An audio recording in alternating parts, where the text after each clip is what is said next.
कहा जाने कौना कपड़ा के घाघरा गुगरी सिवाओ तरी से जे क्रीचे नहीं खा बैठत कोना सावत संगे काटो तारा चानी लगा के मछड़दानी रजऊ।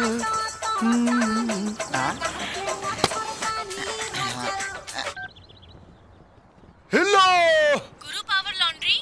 गुरु पावर लॉन्ड्री स्पीकिंग। कपड़ा सब रेडी बा? जी एकदम एजेंट बा का? हाँ हाँ अर्जेंट बा। ठीक बा भेजवाओ तनी सामान। ए सामान भादो भादो रे देखा जब एजेंट डिलीवरी आवता ना तई दोनों का दोनों गायब हो जाता रहा। अगर तब हमरे लेके जाए के पड़ी। भाई तन देखत रहिए दुकान।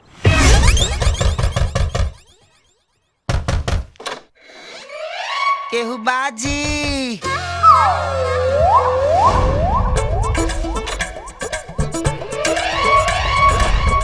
के बा घरवा में?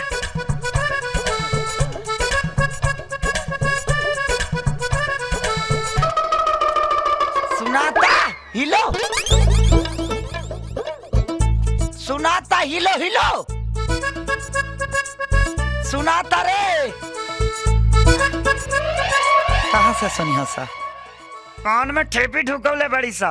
पूरा का पूरा हॉस्पिटल सीरियस है बका रे।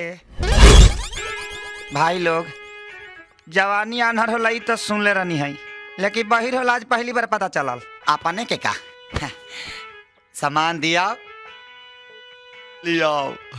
हाँ सुनाता ऐसे न सुनबू। हाँ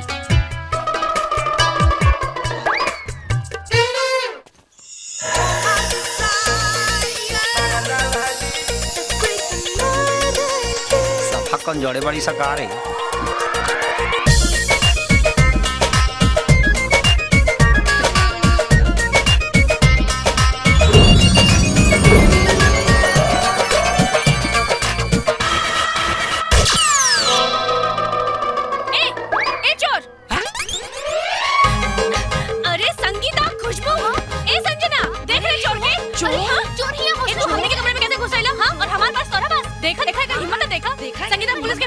जब पुलिस आई ना तो अच्छा तरह से ठुकाई हुई। हाँ तब समझ में आई एकरा के। हाँ चुप एकदम चुप।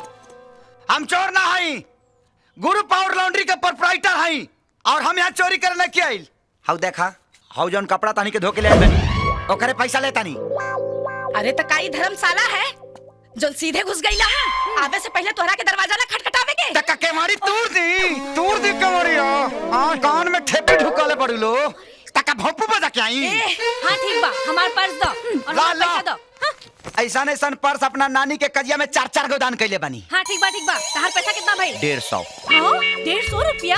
अरे संगीता 5 रुपए के हिसाब से 25 कपड़ा के 125 रुपए भइल ना। हां ए 150 कहाँ से?